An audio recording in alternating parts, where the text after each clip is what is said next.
Labas vakaras visiems tada susirinkusiems. Aš Tautvydas, kolega Laurynas. Tęsėme mes savo webinaro ciklą. Šį kartą apie azotinės trąšas pakalbėsim. Ir svarbi tema, galvoju, labai aktuali, turint galvoje kainų kilimus, kurie nusimato, čia prognozuojami, azotinių būtent trąšų brangimas ir iššūkiai tikrai dideli ūkiams bus. Kaip iš ekonomiškai išlaviruoti, kaip gal susimažinti azotą, kokius ūkių sprendimus priims, kaip kažkaip išnaudoti natūraliai, gal organinius produktais pakeisti ar kitaip. Ir mes šiandien tokį požiūrį ir nešim, tą netradicinį tokį, kad ne mineraliniam taršom galima augalus maitinti. Yra ir kiti šaltiniai, kurie pilnai neišnaudojami, gal dėl to, kad ir nesuprasti daugumo žmonių, galvoju. Tai bandysime mes taip ir praktinių tokių patarimų, ir iš gamybos, ir tokių minčių įnešti galvą, kad jums sujaukti prote biškį, pradėti galvoti, įnešti kitokių mąstymų, tokių, kad nebūtų taip paprasta. Nu ir kaujo dalinai. Bet vis tiek tokios naujas požiūris į kažkokį dalyką irgi, galvoju, geras ir įdomus. Tai šiandien mes, čia trumpa tokia pranešimo apžvalga, populiarios rekomendacijos tręšimo azoto, apžvelgsim, kokios yra, mineralinio azoto judėjimas dirvožemėje, irgi toks supratimas svarbus, galvoju, gal taip kasdieną ūkininkui kažkokiam, ne kiti net nesusimąsto, kaip ten tas azotas juda ir kaip ten jis tam augalui prieinamas pasidaro. Atrodo savame suprantama, gal, bet čia nėra taip paprasti dalykai, gan sudėtingi. Įprastus tręšimo praktikos, kokie trūkumai mano požiūriu, aš čia savo nuomonę daugiau išreikščiau kaip gamybininkas. Organinis azotas dirvožemėje paliesim, kas tai yra ir kokie rezervai jo. Po to, koks yra mokslininkų nustatytas azoto poreikis tonai produktus užauginti.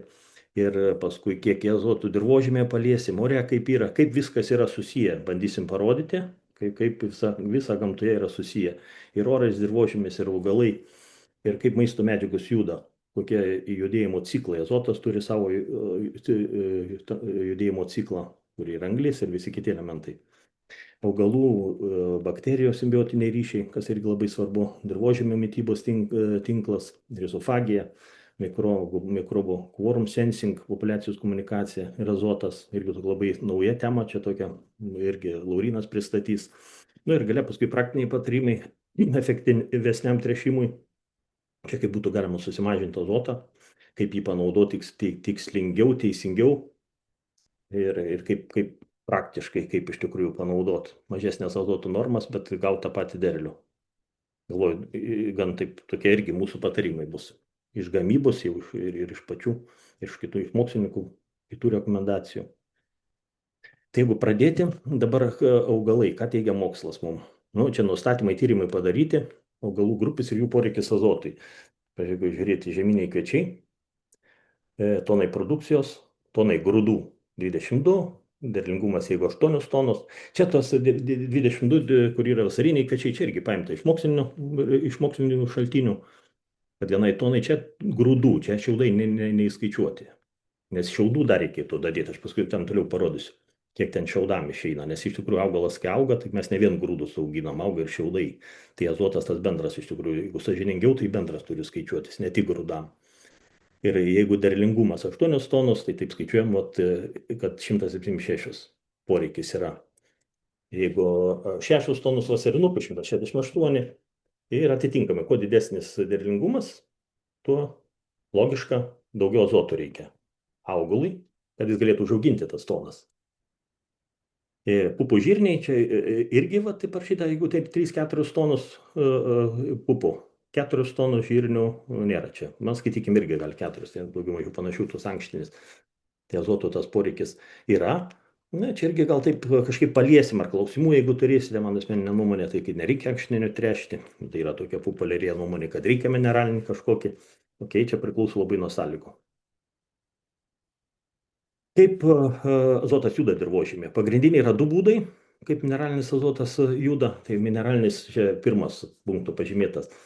Mineralinio azoto formos dirvožemėje yra NO3 ir NH4. Tai teigiama, kad lengvuose čia dirvožemiuose, labai lengvuose, reiškia, dirvožemės azotas neužsilaiko, jis linkęs išjudėti greičiau, prasiplauti. Jeigu drėgmės yra, prasiplauna gilinis sluoksnius ir augalai labai mažai įsavina, 20-30% iš mineralinio azoto, 70-80 prarandama. Įsiplauna, išgaruoja arba fiksuojama kažkokia dalis, vis tiek yra ir priesmiliuose kažkokia dalis organinių mikroorganizmų veikla, fiksuojama kažkokia į dirvožemį, bet labai maža dalis palyginti. Kitas variantas, mineralinis azotas tas pats ir jaučia vidutinių sunkumų, sunkesniuose dirvožemiuose. Turime galvoje, kad čia ir organikos kažkiek daugiau yra, mikroorganizmų veikla aktyvesnė tam tokiam dirvožemį. Ir čia apie 340 vis tiek įsavina tiesiogiai augalai, kiek procentas daugiau. Čia turime galvoje mineralinis azotas, reiškia kažkokios granuliuotas, barstumas per dirvą. Neturime galvoje toks, kad purkšt per lapus vien tik. Bet pagrindinis yra technologijos ir pagrindinės praktikos, tiek azoto barstymas yra per dirvą ant paviršiaus. Turiu galvoje, gali būti įvairios formos azoto, amonio sulfatas, ar karbamidas, ar amonio salietra, ar ten kitos trąšos. Taip, čia 40% antru atveju fiksuojama dirvožemio organinėje medžiagoje. Ką tai reiškia fiksuojama? Reiškia, mikroorganizmai dalį pasisavina, iš karto jie perverčia į kitas azoto formas, padaro junginius organinius dirvožemį ir tik 20% prarandama įsiplaunama, išgaruoja. Išgaruoja, irgi bus tie ciklai, paskui dar detaliau parodysim, kaip ten iš tikrųjų vyksta dirvožemė, kaip tie mikroorganizmai verčia tas formas vieną į kitą ir kokiuose momentuose prarandama ir kada fiksuojama. Bet čia tokia mokslinis toks požiūris, kad va tokia, kad turėti galvoj 30-40, ar čia daug ar mažai palyginti, nors yra nuomonė kartais, kad girdėjęs, kad niekas nekalba, kad iš tikrųjų iš barščių 100 kg azoto veiklę medžiagą skaitykim, ar ne, tik 30-40 augalai te panaudoja, o visas kita dalis yra prarandama, tiesiogiai ta kultūra nepanaudoja, jeigu žieminiai kviečiai. Ir įprastus tręšimo praktikos ūkiuose, kokios yra. Tokius čia įprastus ūkiai. Pas gamybinę praktiką labai ilgą turiu, irgi taip darydavom.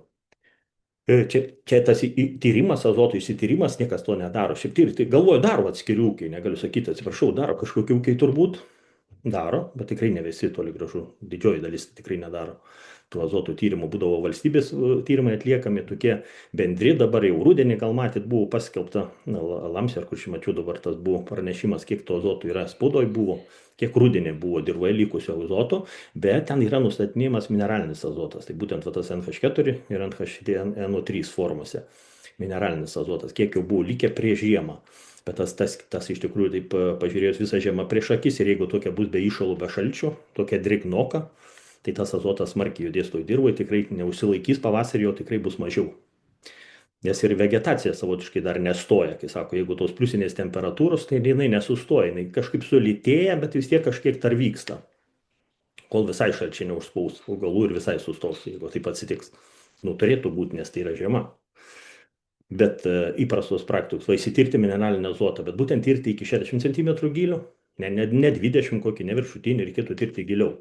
Čia jeigu kainuoja, tai aišku, čia reikia mokėti patiems ūkininkams tos tyrimus, bet kaip ir minėjau, yra valstybiniai tokie, jie turi taškus ir jie vis skelbia to žemėlapos Lietuvos, kiek kokioje teritorijoje, kiek kokiuose regionuose to azoto lieka dirvose. Jie turi tas aikšteles, mokslininkai, ir jie pavasarį tą patį darys, galvoju, kad testą.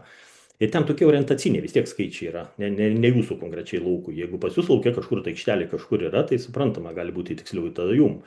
Bet šiaip tokie bendri skaičiai, tokie tendencijos tokios. Jeigu matosi, kad kiek rudenį yra, kiek paskui pavasarį, jeigu tikrai sumažėjo to mineralinio, tai tokius rekomenduoja priimti sprendimus, kad barstyti reikia jums daugiau. Ok, tai sprendimas, bet čia bandysim iš kitos pusės pažvelgti. Taip, tada kokią praktiką įprasta apskaičiuoja, tada po poreikį trąšų. Įvertinti likučius, kiek yra dirvožemį, kiek augalui reikia, kur prieš tai lentelę rodžiau, ką teigia, kiek ten tonai užauginti augalui reikia. Paskaičiuoji, susumuoji, apskaičiuoji toną, kiek planuoji ir matai, kiek konkrečiai turi. Ir tada tą tokį planą sutręšimo susidarai. Sąžininga, kad tie planai būtų, jie reikalaujami dabar, ne visais atvejais, ten tik jeigu tręšiama ir trąšom, ir mineraliniam trąšom, ir organiniam, to plano reikia, dabar kažkaip pasikeitė tos taisyklės, tai jau kas mėšlų vien tręšia arba vien mineraliniam, tai tų planų kaip ir nėra privaloma, bet dėl savęs, jeigu galite pasidaryti, tai reikia. Jeigu dėl savęs sąžiningai naudosi, tai būtinai verta pasidaryti, nes jeigu dėl kažko, tai dėl popieriaus, tai neverta, aš manau. Jeigu jokios naudosim, tai neduoda laiko tik gaišimas. Taip, tada susiplanuoji, kokios trąšos, galvojat iš karto, kokias trąšas pirks. Jau turbūt dalis ūkių jau yra nusipirkę, nes vien dėl to, kad prognozijas yra, kad trąšos brangs azotinis po naujų metų. Tai jau tikrai, kiek girdėjau, dalis ūkių yra nusipirkę, ar ten amonio salietrą, ar karbamidą, ar dar kažkokias kitas amonius su amonekintos azotinės trąšas. Jau yra išsandėliuojasi žmonės, kad apsidraus nuo to brangimo pavasarinio, riziką sumažinti. Ir tada priklausomai kokias kultūras auginate, ten reikia siros, nereikia, gal amonio sulfato kažkur daugiau reikės, jeigu rapsam kokiem ar javam, ar dar kažkokius, nu, priklausomai. Ir tas, aišku, svarbu ne paskutinį vietoj trąšų kaina, kokia yra ta azotų veiklios medžiagos kaina trąšoje, irgi reiktų pasiskaičiuoti. Dažnai būna, kad karbamidė to azotų daugiausiai yra, nu, skaitykim tą veiklę medžiagą, ten formų skiriasi, bet vis tiek ta veiklios medžiagos kilogramų kaina karbamidė būna pigiausia, nu, taip dažnai būna taip. Bet vėl reikia žiūrėti, keičiasi vis tiek rinka ta. Trūkumai šių praktikų kokie. Na, va, tas susiplanuoti tu gali, bet čia nevertinamas yra visiškai nevertinas ir net netiriamas organinis azotas. Apie organinį azotą irgi taip, daugiau paskui ten pabandysiu parodyti. Kai kas jis toks yra, tas organinis azotas, dažnai neskaičiuojamas azotas iš organinių medžiagų. Turiu galvoje čia ne tik tas, kuris jau yra organinis, bet jeigu ten ir rudenį prieš sėją patrešta buvo, skaitykim, prieš žeminės kultūras ar vasarojam pavasarį paprastai varstumi prieš mėšlai, kas barstų žmonės, ūkininkai, ūkiai, tie didesni, irgi taip yra, tikrai dalis skaičiuoja, aš nesakysiu, dabar tai ir neteiksiu, kad čia niekas visi neskaičiuoja, ne, toli gražu, bet tikrai dalis neskaičiuoja. Į tą organinis maždaug tas mėšlas arba srutus, kokios yra daugiau kaip atliekos tokios, tai jas reikia tik dėl to išpilti, išbarstyti, kad išbarstyti.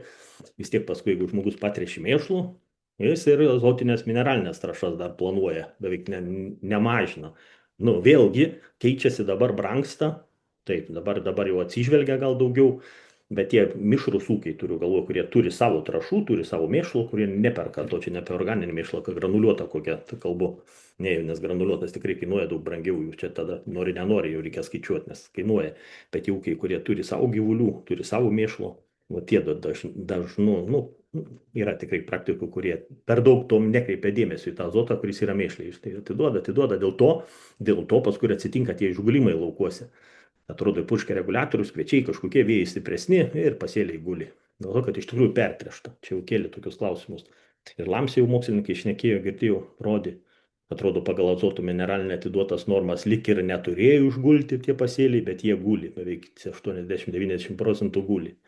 Tai kodėl išgulė, atrodo, pagal tą azotų 170 ar kiek ten normą atiduota, lik neturėjo gulti, reguliatoriai naudoti. Veislės, gal tankumas, ten aišku, visų kitokių faktorių gali būti, bet vienas iš tų pagrindinių, kad tas azotų normos nekontroliuojamos. Ir mineralinis azotas, tai gali būti netinkamas, tai paprastai naudom per didelis, ką noriu pasakyti, jom neaugina tarpinių pasėlių, netaikant, jeigu augint tarpinius pasėlius, tai plačiai ir rimtai auginti, sąžininkai laiku pasėti juos, gerus mišinius pasėti, ten azotą fiksuojančių augalų, kad būtų, kad ne tik ten sulaikantis kažkokie ridikai garstyčios, kurie sulaiko azotą, jeigu jau yra dirvožemy. Po kultūros pagrindinės, jeigu liko, tai jie sulaiko tos kultūros, o fiksuoja tai ankštiniai augalai, dubilai kokie, liucernos gali būti žirniai pupos įdėti, vykiai kokie labai gerai, tie, kurie rudenį dar augdami prifiksuoja to azoto iš atmosferos ir palieka dirvožemį, paskui per žiemą, jeigu žūsta, jeigu nežūsta, pavasarį yra priemonių, kaip susitvarkyti. Problema dar yra, kad tręšimos kartais iš tikrųjų per didelės vienkartinės normos. Nu, ta prasme, tokia rekomendacijos pavasarį būna, jeigu pasėlis biškai prašiau atrodo kažkaip, arba nuo žiemos nukentėjo, tos masės kaip ir nėra tokios pavasarį, reikia tręšti didesnę normą. Ta didesnė turiu galvoje daugiau negu 30 kg, 50-60 veiklę medžiagą azotų. Tai jau mano supratimu pirmam tręšimui, kada augalų masės nėra ir jų vegetacija nėra įsivažiavusi, ta prasme, nėra atsigavusi pakankamai, tos normos per didelis. Ryškiai per didelis jos važiuos žemyn ir ypač drėgnesniais tais pavasariais, jeigu būna kartais kai kurie mėnesiai drėgnesni, sausrus vėliau ateina. Važiuos tas azotas, jeigu dar lengvesnė žemė, tai didelė dalis, tikrai daugiau 50% įsiplausius visiškai nebus paimta. Gal net daugiau pirmo tręšimo, vėlesniam tręšimam, kaip jau ten dirvožemio režimai vandens susitvarko, įsiplovimai mažesni, augalai suaktyvėja, tada jie daugiau jų paima to mineralinio azoto. Nes kaip ir minėjau, tas bendras jų procentas paėmimas, įsavinamumas iš azotinių trąšų yra mineralinių yra labai mažas palyginti. Ir brangu iš tikrųjų, kai dabar kainos kyla, jeigu čia savo skaičiuoti azoto normą 180-200, veiklią medžiagą, sakykime, kalbu aš čia daugiau apie tas javus, nes tiek dominuojantys žeminių kviečiai, kaip yra kultūra, ir rapsai, gal daugiau bendrai, kai kalbu šitų kultūrų, taip neminėsiu, bet vat, apie tas žeminės kultūras, kad jom tokios normos azoto, aišku, vasariniam kultūram yra mažiau. Ten javai ar miežiai ar kviečiai vasarinukai, tai mažesnis normos yra. Ir dabar tas organinis azotas dirvožemė, čia toks irgi mokslinis požiūris. Ir čia dabar kas tai yra? Tai yra azotas, randamas trijose formose. Aplamai azotas dirvožemė, kaip ir minėjau, NO3 ir NH4 jonai, kuris mineralinis, kurį nustato pavasarį ir rudenį, kai tyria dirvožemius, dabar įprastos praktikos yra, kad išsitirti, juos įsitirti irgi kainuoja, taip ūkininkai galvoja, dalis kažkas turbūt, kad dalis ūkininkų tą gal ir darosi dėl savęs, bet kaip ir minėjau, čia respublikiniai dėl kokios tyrimai atliekami kai kuriuose Lietuvos vietose, tarpsime, visą žemėlapį jie Lietuvos padaro, turi tų aikštelių visuose regionuose. Ir paskui parodo, bet jie bendri, kaip minėjau, skaičius, šitas azotas čia, ir 95-99% prieinamo azoto yra dirvožemio organinėje formoje. Galite įsivaizduoti, 95-99%. Tai yra gyvūnų lipučiai visokie, gyvi mikroorganizmai, dirvožemio organiniai junginiai, čia visokios fulvių rūgštys ir visi, kas dirvožemio normaliam yra. Visuose dirvožemiuose yra, tai priklausomai nuo dirvožemio gyvybingumo, nuo dirvožemio sveikatingumo, yra didesni kiekiai ir prieinamo to azoto gali būti priklauso tiesiog nuo mikroorganizmo aktyvumo, gali būti mažesni. Bet čia faktas, kad yra pagrindė tas azotas yra dirvožemė būtent va tos organinėse formose. Ir tas, kurio tyrimus darydami pavasarį, šito azoto niekas nenustato. Nustato, kaip ir minėjau, tik mineralinį, tai tos prieinamus jonus, kurio tos azoto formos dvi mineralinių. Ir jų būna dabar rudenį, jeigu paminėtos tyrimus, jeigu kas matėte, žinote, jeigu ne, tai grubiai tai prisiminsiu dabar Lietuvoje, vidurio Lietuvoje, ten kur geresni dirvožemiai jau yra apie 60-70, man atrodo, buvo, gal kažkur biškir daugiau. Prie žiemą, ta prasme, buvo, kai tie tyrimai padaryti. Pavasarį, aišku, būna, kad ten 30-40 kg hektarui vis tiek yra prieinama, nustato, kad to azoto yra. Ir to, jeigu jo būna, pažiūrėjau, kokį 60 hektare, 60 kg, vat jūsų žeminių kviečių laukia nusistatėte, aišku, tada mineralinių trąšų, tą, jeigu planuojate 180 kg, tai to kiekį mažinti reikėtų. Ta mineralinių trąšų barstymą tada, jau jeigu ten yra tas likutis minusuojat, jau taip čia, kaip dabar tos praktikos minusuojat, susimažinti. Nes yra faktas, paskaičiuota, kad viename procente dirvožemio organinės medžiagos, organinė medžiaga irgi tai nėra humusas, tai organinė medžiaga tai yra, kaip ir viršui, aš čia buvau, nebuvau paminėjęs, organinė medžiaga tai yra ir gyvi mikroorganizmai, taip jau buvo ten minėjęs, gyvi mikroorganizmai, tai jų masė ir yra ten visokius organiniai junginiai dirvožemė, įvairūs aminų rūgštys, huminis rūgštys. Ir visi kiti tokių, kur ten dirvožemio mikroorganizmo aktyvumo dėka, jie ten įsiskiria vairius medžiagos ir augalam jos yra prieinamas. Ir, ta prasme, ir humuse pačiame teigiama, bet čia tas procentas tai yra organinės medžiagos, jis yra didesnis. Jeigu humusus, skaitykime, kokie 3%, jeigu teigia yra 2, tai organinės medžiagos bus daugiau. Jeigu taip pažiūrėti, organinis bus kokie, ne 2 kartus daugiau, bet ten, jeigu humusų 2, tai organinis gali būti apie 3-4, priklausomai. Tai čia teigia apie organinę medžiagą, kad yra apie 2002 tonas, 200 kg 1 hektaro plote. Jeigu taip, irgi čia paskaičiuota, teorinis paskaičiavimas toks, tai 1 hektaras 10 000 km2 plote ir 15 cm gylyje šitame sluoksnėje, ne 20, ne 30, ne 60, bet būtent tik 15 cm. Ta organinė vis tiek ta medžiaga ir humusas yra viršutinėje dalyje dirvožemio, tom aktyvesniam, tai nėra giliau, kuo giliau, tuo mažiau. Ir organinės medžiagos yra, ta organinė daugiau yra, kur dar oro, kur tas puresnis dirvožemis, tai viršutinėme sluoksnėje. Tai čia tame sluoksnėje tik paskaičiuota, kad tiek yra. Augalai gali paimti apie 22-45 kg priklausomai to azoto iš jo kiekio per metus. Ir tas 22-5 kg tik apie 1-2 procentai iš to viso kiekio, kiek ten yra. Mata, ką prieš tai tas punktas rodė, kad 2 tonų 200 yra, bet tais metais augalai būdami gali iš dirvožemio paimti 1-2 procentus. Ir dabar taip daleiskime, kad dirvožemio yra 3% organinės medžiagos, tai augalams prieinamo azoto bus apie 66-135 kg hektarui prieinamo azoto. Čia to ne mineralinio, sakau dar kartą, ne, tai yra ne NH4, ne NO3. Čia yra organinis azotas, kuris gali būti atpalaiduojamas mikroorganizmų veikloje, atsipalaiduos ir augalai sezone paims juos.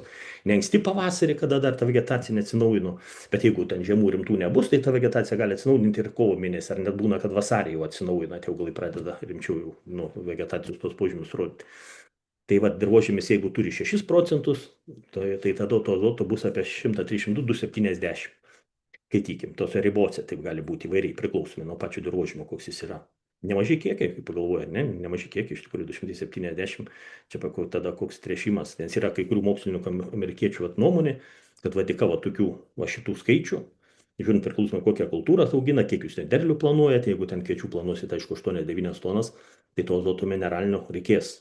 Reikės, tiek mūsų dirvožemiai kol kas nėra tokie, jų reikės, bet jeigu tie dirvožemiai ilgalaikį perspektyvų jau yra tokie humusingi, ten ir tų organinių medžiagos turi pakankamai daug, tai jų va to mineralinio azoto gali būti tikrai normos mažinamos ryškiai. Aš kažkodėl įsitikinęs, kad gali būti tokios technologijos, jeigu tikrai ūkis tvarkingas ir nuoseklus, gali pasiekti tokį lygį, kad mineralinių trąšų gali iš vis nereikėti. Vietoj to, aišku, čia, kad ne tai, kad visai netrešti, bet tada naudoti organinės trąšas, bet kaip mineralinių trąšų gali iš vis nereikti. Tai būtų sveikiausias variantas dirvožemiui. Taip, dabar ką daryti? Bet pirmiausiai tada galvoju sąžininkai savo pasakyti, nes tokios nuotraukos čia paimtos irgi iš interneto, tokių, bet realiai ir patys laukus darydavom pasivūkį pavasarį. Tai va tokie vaizdai, sakykime, ne, čia nepačia, jau koks rapsai žydė, tai gegužės mėno kažkur bus apie vidurį, gal gegužės. Tai va ir matosi, kviečių laukai, blėmuoti, tokie šviesesni, tamsesni, lopai tokie, tolygumo nėra, priklausomai, čia tokie gal kalvotas biški reljefas, išmirkę, čia tokie žuvė, vėl kitos problemos su rapsų pasėlė, jeigu žiūrėt tie tuščios vietos. Kviečiuose tokie sutrešimai, čia gal tokie, net va tokie margi dirvožemiai, va pagalvoju, jeigu jų tokių yra, na, kodėl yra, tada trešdami vienodom normom mineraliniam trąšom, ne, ten neįspręsit tų problemų, to tolygumo, derlingumo nebus, nepadarysit. Tai ką daryti tada kitaip? Ten dar va kiti dar iš vis ten sudygė, dar prastai vasarojus, gal ten aukščiau per vidurį nuotraukui. Tai va tą pirmą pasižiūri, pasakai savo, taip, esu kažkokioje bėdoje, turiu tų problemų su tais laukais, noriu kažką kitą kitaip daryti. Tai va, pripažįsti pirmiausiai savo, tada, kai jau pripažįsti, tada va, pradėti ieškoti variantų. Lengviau pradėti ieškoti, ne tada, kada kažkas pasako, tu daryk kitaip, nes pas tave blogai, o pats negalvoji, kad pas tave blogai, tai tada tas pokytį daryti, tą kitokį sprendimą bandyti ieškoti yra sunku. Bet jeigu jau pats sugalvojai, pasižiūrėjai važiuodamas traktorė, kad va, turiu reikalų, tai tada daug lengviau, tada gal pradėsi žiūrėti, klausti, kažko ieškoti, kodėl, ar galima kažkaip kitaip padaryti. Aišku, galima. Čia dar žemėlapiai kiti, nuotraukos iš viršaus darytos ir ta po kairė tokia, kur čia juostos tokios matosi, čia tai drenažas. Drenažų matosi linijos, čia reiškia, tada buvo per lapę, gal taip pasakyčiau, čia ant drenažų vamsdelio, tu kviečiai tai žalesni, tamsesni, čia sunkesnė žemė, čia iš Šiaurės Lietuvos, iš sunkesnių čia dirvožemių.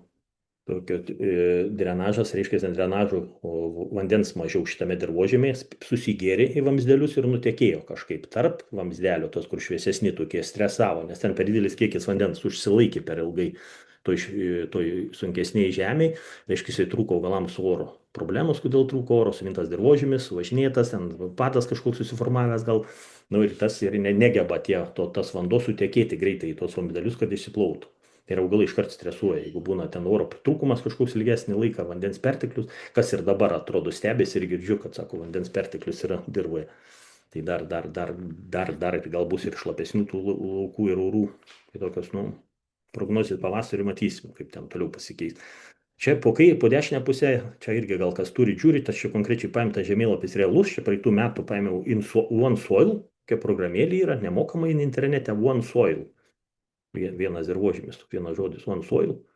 Ir ten galite savo laukus susinešti, ten pastovi ir jie atnaujina tas NDVI, čia angliškas toks yra rodiklis NDVI, tai toks iš kosmosų fotkina tos laukus ir pagal intensyvumą augalų, pagal žalumą, tuos padaro žemėlapius. Čia toks padarytas labai kontrasting, tai ir yra du variantai ten pasirinkimai, tokie vieną tokį švelnesnį, kur pažiūri tokį bendrą, čia tas kontrastas, kur ryškiai išryškina. Ten tie, ką tai reiškia, yra spinduliai, kaip atsispindi nuo augalo. Raudonieji spinduliai ir infraredas, labai arti raudoniesiam, tokie du spektrai eina ir santykis tarp jų duodavo šitą vaizdą tokį. Tai augalai, jeigu pakankamai žali, sveiki augalai, tai jie sugeria tą raudoną šviesą, tai reiškia žalesni yra, atsispindi žalios šviesos. Kur žalia spalva, tamsiai žalia, tai čia labai geri gražus pasėliai, o kur tie raudoni lopai ir geltoni tokie, va šitie jau prastesni. Gali būti patys pasėliai, sergantis, gali būti kažkokie, žodžiu, kad jie fotosintezę vykdo neintensyviai. Problemos su jais yra. Gal išmirkę lopai, jeigu labai raudona, gali būti, kad ten iš viso augalų nėra. Gali būti kokie išmirkimai ar kažkas. Bet čia jau realiai laukia jūs matot, kai važiuojat su kažkuo, tai pasižiūrit, bet paskui čia kaip papildoma priemonė iš viršaus pažiūrėti, kaip tas atrodo laukas. Gal su traktoriu, kai važiuoji, purškimus, kai darai, taip atrodo dar kaip su mašinai, tuo labiau, kai sako, nuo greičio priklauso tas grožis laukų. Tai čia bet jeigu su purkštuvu vis tiek labiau reališkesnį vaizdą, realesnį matot. O tie žemėlapiai tai dar padeda geriau pasižiūrėti, ar yra tikrai, o dabar į tą žemėlapį žvelgiat ir vieną ir kitą, nu, tai yra problemų, faktas yra problemų čia. Vienareikšmiškai neturi būti tokių skirtumų didelių, tokios įvairovės. Tai reiškia, turim problemų. Va tada pradėti ieškoti. Galima aišku žiūrėti, jeigu yra, kad ir važiuojame pavyzdžius įtimti iš tų raudonų vietų, kur yra, kodėl čia to nėra augalų realiai, tai vis tiek matysis ir laukia, kad augalai silpnesni tose vietose. Kad neimti kažkokios, nu, paims pavyzdį tas laukas, jeigu čia plotas to lauko šitos vienos dalies, kur kanaliukas perskiria tos du, nu, čia ne vienas, ne 2 hektarai, skaitim, čia 20-30 hektarų, gal 30 vieną pusę. Tai čia, nu, vieną pavyzdį paimsi, ne, nu, iš 3 hektarų šį paprastai ima. Bet čia reikėtų gal netgi dar tikslesnio tokio, iš hektarų vieną pavyzdį imti, arba konkrečiai tikslingai, nes jeigu iš hektarų imti daug kainuos, gal tada pasidaryti tikslingai tas vietas, kad jums žinot problemą, imti tik iš tos vietos, tos, kur bloga vieta arba gera, ir palyginti, padaryti gerus tyrimus. Dabar ten daro ir konsulam tarimą, mačiau. Ir turbūt ir agrocheminio tyrimo laboratorija darys platesnius tyrimus, kad nustatyti ne tik fosforą, kalį ir ten pH, bet detalius mikroorganizmų aktyvumas, anglies azoto santykis. Ten visi tokie plačiau, kur daugiau duoda jų informacijos, atsakymų bus lengviau rasti iš tos problemas. Čia labai įdomus bandymas buvo padarytas, azoto normos įgauti derlingumai. Čia realus bandymas buvo padarytas, iš ūkiai, prašau, ūkis 1, ūkis 2, nerodo šitų ūkių pavadinimų realiai. Čia ta informacija paimta iš kitų šaltinių. Kas realu yra, tai va tos išbertos mineralinio azoto normos. Pirmas ūkis išbėrė 102,15, žeminiai kviečiai čia buvo auginami. Kitas ūkis 193 per metus čia, kiek azotų atidavė konkrečiai kviečiam. Ir trečias ūkis 155. Nu, skirtingos normos, ne 155 ir 2,15. Dabar gauti derlingumai ir realūs, jaučiau skaitomų svorių. Čia praeitų metų buvo 2,71 prie 2,15, 9,5 193 ir 8,8 tonus 155 kilogramų, bet vėl pagalvokit, ne 200, ne 250, 155, tik ir 8 tonus, beveik 9 tonus gautus. Kas čia dar norėjau ką parodyti ir ką akcentuoti, kas labai svarbu. O šitą antrą koloną, kurioje įsavinta azoto iš mineralinių trąšų, išberta 215, pirmu atveju, žiūrėkime, įsavinta 86. Kodėl 86? Dėl to, kad va tas NUE, Nitrogen Use Efficiency, tai azoto panaudojimo efektyvumas, toks koeficientas yra skaičiuojamas. Teigiamas, čia padariau 50%. Reiškia, kad iš to išberto mineralinio azoto tik augalai įsavino, gebėjo, kviečiai įsavino tik 86, jeigu 50% pirmu atveju, tik 86 bus. Bet čia geriausiu atveju, aš čia paskaičiau, aš padauginau, nes jei mokslinė informacija, daug straipsnių yra, ir atlikti tyrimai ir Japonų, ir Šveicarų, ir visų kitų šalių. Tikrai daug informacijos, jeigu tą įvesit į paiešką NUE, ten ir išmesiu, jeigu anglų kalbą, suprantat. Tai tos informacijos bus daug. Ir teigia netgi, kad 30%, kiti 40%, sako, laboratorijose kažkoks, bandyminiuose ten laukeliuose gauna ten tą procentą ir 70 gali, bet tai yra laboratorija laukeliai bandyminiai, kur jie ten tiksliau padaro kažkaip, gal ten tas dirvožemis, tolygumas nėra toks skirtingas. Bet šiaip vidutiniai skaičiai pasaulinių lygių čia yra. Pasaulinių netgi teigia, kad javuose yra toks procentas. Nu, maksimum ten 31-40 maksimum. Aš čia padariau 50 gerai gal. Ir vis tiek, ką noriu pasakyti, kas čia labai svarbu suprasti, va, azotą beriam, atrodo, mineralinė, pinigus tai kainuoja, brangiai kainuoja, įsavina tik tiek. Derlius gaunasi toks, tai iš kur tas derlius dabar toks gausi? Kodėl 7-9 tonus? Jeigu 155 išbėrėm, skaitykim, tik 50% efektyvumas iš mineralinių trąšų, 8 tonas gauna. Tai, o kiek išnešė, čia ta kilona sunaudota produkcijos kiekį užauginti, kilogramais hektarų, kiek sunaudojo tie kviečiai, tuos 8, nu skaitykim dabar trečias atvejis, 8 tonus, tai grūdam, pagal čia skaičiavimus mokslinius, netgi ir tyrimai buvo padaryti šito bandymą, kai žmonės darė, tai jie ir buvo paskaičiavę, kad būtent augalų masėje, šaknyse, grūduose ir šiauduose, antžeminė masė, žodžiu, stiebai ir grūdai, ir paskaičiuota dar šaknyse kiek to azoto. Tai čia sudėti, jeigu tos bus tą patinį sudedam 260 beveik, o tik patrešta 150, įsavinta tik 60. Apie 200, iš kur tas 200 azoto atsirado. Čia trečia kolona įsisavinta iš dirvožemio organinio. Mineralinis čia gali būti tas azotas, kur, sakiau, pavasarį nustatinėje, kur svarbu nusistatyti, gal ir pasižiūrėti, kiek jų yra. Gal mineralinio azotų buvo, skaitykim, kokį 30 ar 40, gal geresnėse žemėse, sunkesnėse ir 50, priklausomai, kaip minėjau, labai nuo meteorologinių sąlygų. Nuo žiemos, nuo tų ankstesnių tręšimų, kaip ten azoto yra. Ir vis tiek didžioji dalis, ką ir prieš tai, jeigu prisimenat, rodžiau tos skaidrės, kur buvo parašyta, kad 90 daugiau procentų yra azotų paimama iš dirvožėmio organinės medžiagos augalai savina. Tai va čia va suprasti, 196, 201 ir, ten, ir tas pirmo atveju azotų kiekiai, dideli kiekiai azotų yra paimami iš dirvožėmio. Tai jeigu bus dirvožėmis geras, o kaip tas dirvožėmis geras, sveikas jis turi būti, vienas iš toks rodiklio, kaip ir minėjau, daug organinės anglies, organinės medžiagos turi būti, arba mūsų supratimu, jeigu mes tyrimuose nepadarom to, tai gali būti tas humusas. Kuo daugiau humuso bus tos procentinė dalis, tuo daugiau to azoto, nuo to organinio augalam bus prieinama. Pasakyti dabar, vėlgi, čia tas įdomus dar dalykai, tas pirmas ūkis buvo Tindu 15, kur buvo tręšta daug azoto palyginti mineralinį, ne, čia buvo įprastos technologijos. Čia buvo pagal rekomendaciją, sako, va, reikia pirmam tręšimui 60, antram ten 80 ir taip toliau. Ten išberta per vegetaciją, skaitykime, ne, čia gal pirmas tręšimas gal ir daugiau azotų buvo išberta. Antras ūkis buvo jau mažesnės normos ir buvo čia sėjomainai naudoja organinės trąšas. Mineralinio mažiau panaudoja, nes buvo sėjomainai naudoja organinės trąšas toks ūkis. Tai nėra gyvulininkystės, bet naudoja. Trečias variantas yra tręšimas pagal planus daryta. Čia turbūt ir realūs azotų tręšimai pagal sensorius buvo daryti, ir dirvožemių tyrimus jau turi pasidarę ūkis ir tuos atsižvelgia, kiek ten yra. Ne organinę azotą tyrė, bet ką tyrė pas mus. Mineralinę azotą gal buvo pasidarę. Ir jie tą normą tokią sumažino, kad nereikia jiem pagal tą planuotą. Aišku, gal nežinau, kiek jie planavo, ūkininkai. Bet pagal tą patį faktorių, pagal viską, jo efektyvumas azoto to. Tai atrodo mažai mineralinių panaudojimų, mažiausiai, tai reiškia, ką tai reiškia mažesnis normos, reiškia mažesnis pinigas, mažesni pinigai, mažesnis išlaidos, savikaina mažesnė kviečių. Azotas vienas iš tokių svarbiausių. Nu, tai prašau, kur brangi trąša. Iš tikrųjų, jeigu dabar dar brangs, dar tą pakel savikainą. Jeigu 200 ten ar 180 planuoja tręšti ir tos kainos dar pabrangs, tai tenai bus pinigai išmesti į balą. Reikia rimtai tą pasižiūrėti, čia tiek nereikia. Gal ten net nereikia sąžininkai supraskite, jeigu kada laukia gaunat vidutinį derlingumą 6 tonas, tai kodėl jūs turi planuoti 8. Nu, galite tikėtis visą laiką daugiau biški, bet kodėl planuoti 8, jeigu visą laiką 6 gauni vidutiniškai.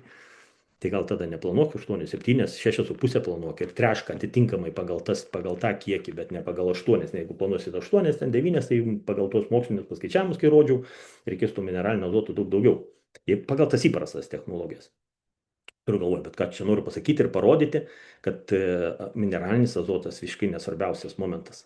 Ir čia dabar dar tokias dalykas, kodėl? Kodėl taip yra? Azoto poreikis vienai tonai produkcijos, o čia konkrečiai, ten rodžiau lentelės tokias, kiek hektarų yra, o čia grūdam paskaičiuota. Tai vidutiniškai irgi čia paėmės iš interneto, aš mokslinės informacijos, 19,28. Grūdam priklausomai čia vienai tonai. Bet irgi priklausomai 19, priklausomai turbūt kokia kviečių veislė bus, nes vienus daugiau reiklesnis, kitus mažiau. Šiaudam irgi priklausomai ten masė aukštesni šiaudai, tas stiebas aukštesnis, mažesnis, didesnis irgi skiriasi tų veislių visokiausių. Bet čia tokie vidutiniai skaičiai, skaitykime. Tai vėl klausimas dabar tos apačioje. Jei tonai grūdų užauginti, tai reikia 23 vidutiniškai kg azoto. Ir tai sudaro tik 2,3 nuo viso svorio, nuo tonos. Čia tonai vienai, įsivaizduokit kviečių. Tik reikia 23 kg. Tai kas tada sudaro likusią dalį? Tai kyla toks klausimas, kas ta likusio dalis 97 procentai masės sudaro. Jeigu azotas tik tokią mažą, santykinai mažą dalį, o kažkodėl sakoma, kad jis yra labai svarbus ir pats svarbiausias, čia derlius tik nuo jo priklauso, tik nuo to azoto, jeigu jis tik tokią mažą dalį tas sudaro. Klausimas, ne? Tai va dabar pasižiūrėti, tai noriu tokio čia, jums, kad tokį mąstymą įnešti, tokį pagalvojimą, tokį biškį sujaukti. Augalų sausos masės cheminė sudėtis padaryta. Čia tos informacija tokia remiuosi čia amerikiečių mokslininkų tokių. Praktikai, mokslininkas toks vienas tos pateiktos informacijos čia buvo. Tos pačius klausimus irgi kelia žmonėm, kaip pasakoja apie azotą. Tai vat masė, kas augalų masę sudaro? Pagrindinis elementai - anglis, deguonis, vandenilis. Azotas tik 3 procentai. Čia sausoji masė. Anglis, deguonis, vandenilis. Šitie pagrindiniai. Mikroelementai, paskui ten likusias 3 dalis, makroelementai, fosforas kalis, čia net fosforas kalis prie makroelementų, skaitykime, ne tik mažiau negu 3, į tą 3 procentus visi sutelpa tie kiti mikroelementai, cinkas, magnesias, nikelis, visi kiti. Įdomi, ne? Anglis, dabar dar kaip pažiūrėti, humuso sudėtis kokia yra. Vėl tas pats anglis, deguonis, vandenilis, pagrindiniai elementai, anglis, deguonis, vandenilis pagal procentalį. Azotas čia biškai daugiau, vėl, kaip sakiau, priklausomai nuo organinės medžiagos, kiek yra, tas azotas gali ir daugiau mažiau būti. Čia ir fosforas 1,2, fosfera čia irgi tokie, kaip jau iš tų yra makroelementas ir fosforas.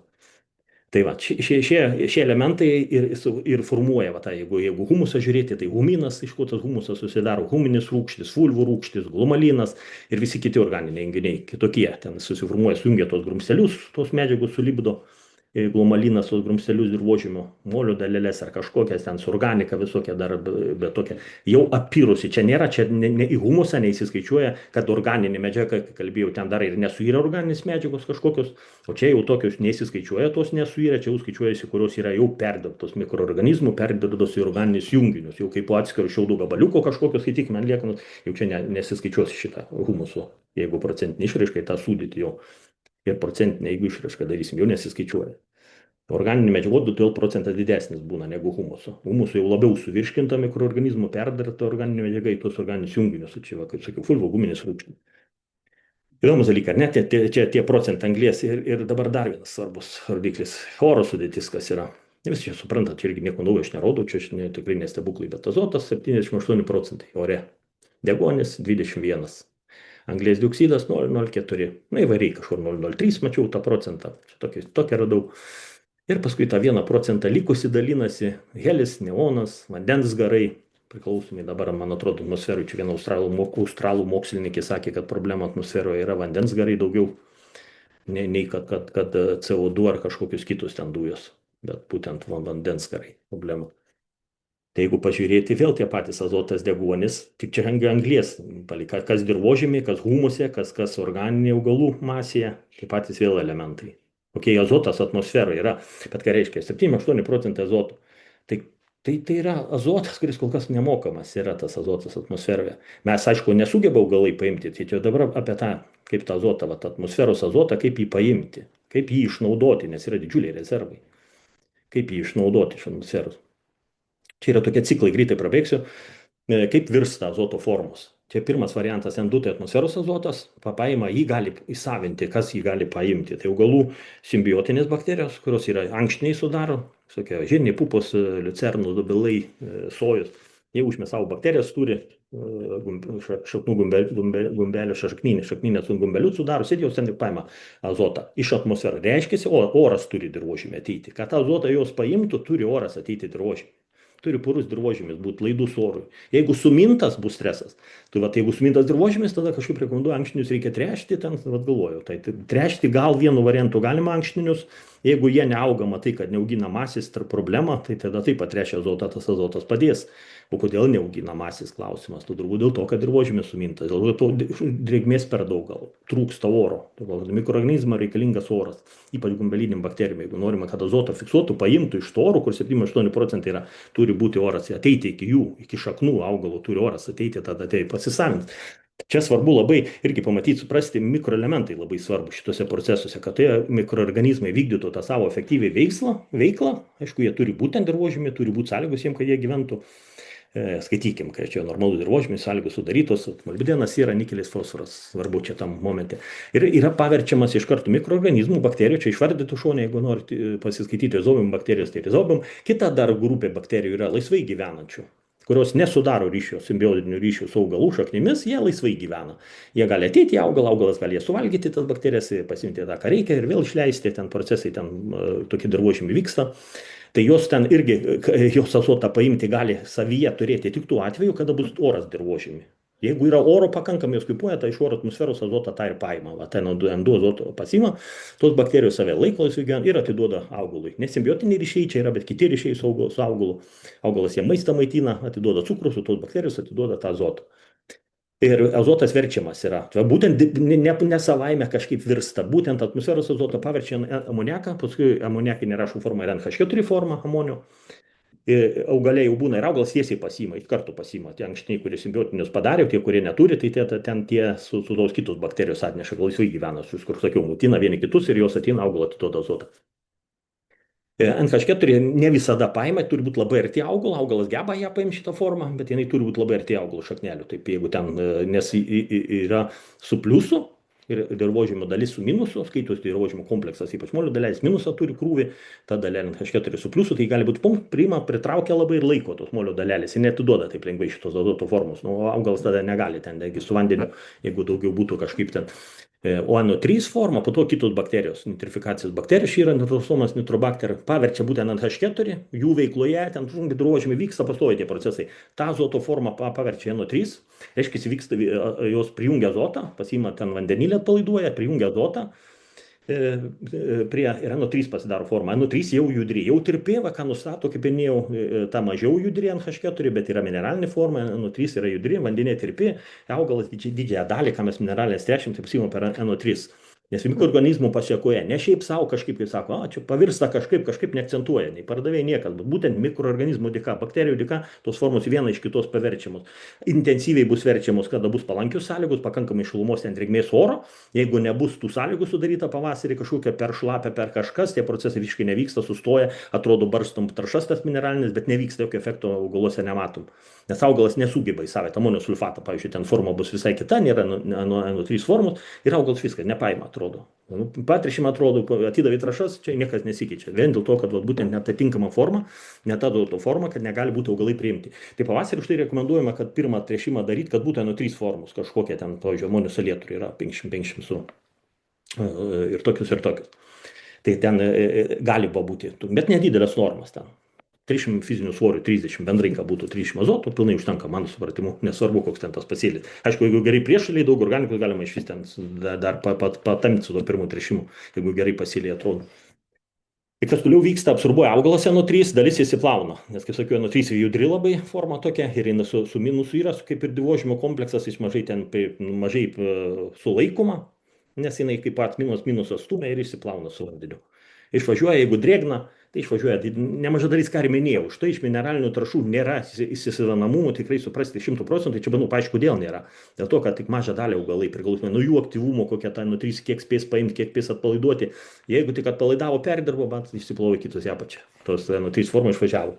Kita dalis denitrifikacijos bakterijos iš šono vyksta rodikliai anaerobiniam sąlygom, jeigu trūksta deguonies, per daug vandens vyksta, tada ta NO3 forma verčia į tai bus azoto oksidas, diamonio oksidas, N2 ir pabėgia atmosferą. Dujos čia yra.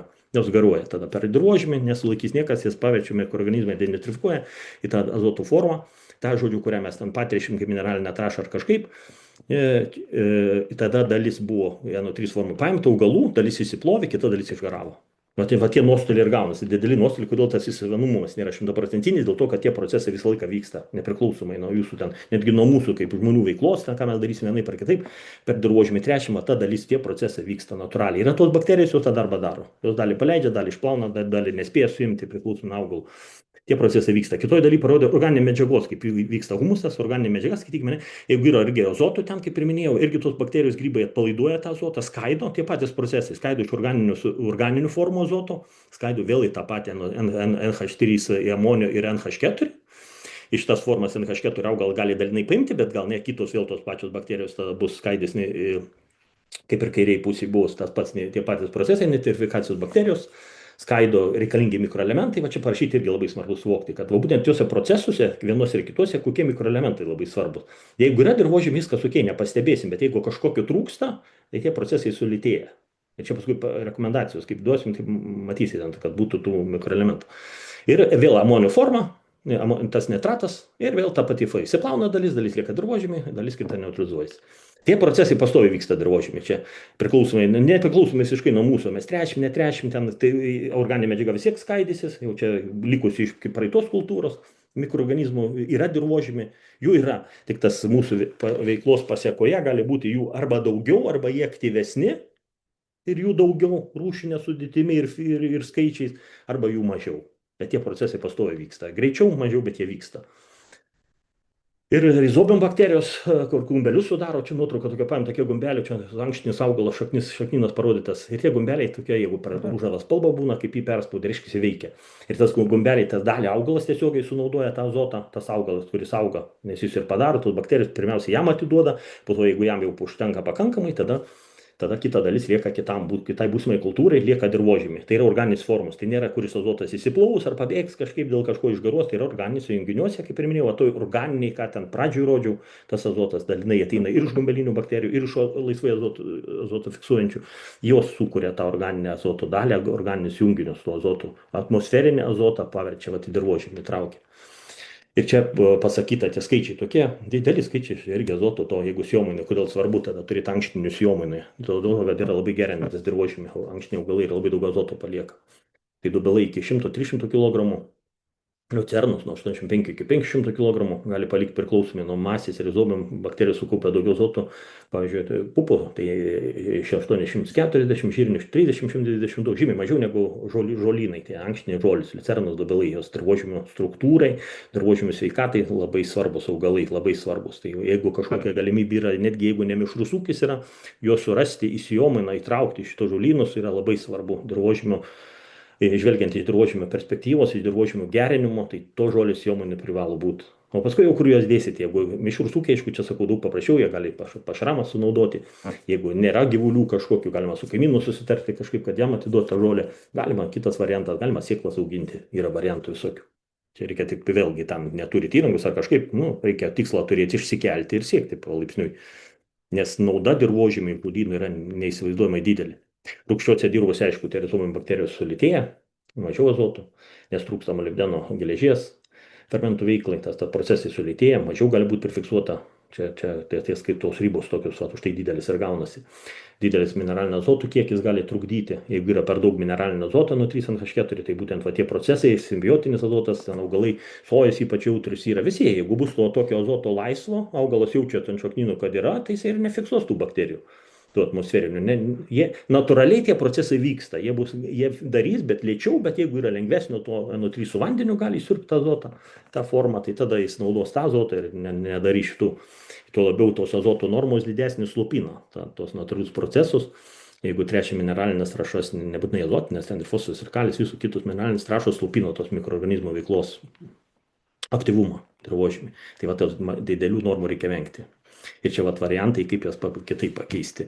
Didelis mineralinis azotas taip formavosi, kaip ir minėjau jau tą, ir tas 2/3 dirvos azoto kasmet lieka dirvožemė. Tai skaitykim, lieka, jisai sako, dabar neturėjau kažkaip azoto, kaip bus, jeigu šiemet patrešiau organinę trąšą, tai nebus tam augalui. Bet gerai, jeigu pradžioj, kol 1-2 metai, kol aš pradėsiu tręšti tarpinius pasėlius, pradėsiu auginti, ir jau po to sekanti kultūra jau naudos ne naudą, ne to, ką aš šiemet patrešiau dabar, organinės trąšas kažkokias patrešiau, tas pačias mineralinės atidaviau, bet iš dirvožemio to fondo ateis, kurie aš jau kuriu su prieš tais metais, gerinančiom kultūrom, dėl to svarbu, kad sėjomaina, čia dar kartą svarbu, kad būtų ankštinės gerinančios kultūros, keistų bloginančias, taip yra agronomiškai supratimai, žodžiu, javai kokie bloginanti dirvožemį kultūrą, o visi ankštiniai kultūra gerinanti, tai kad būtų sėjomainai javai sektų po ankštiniu.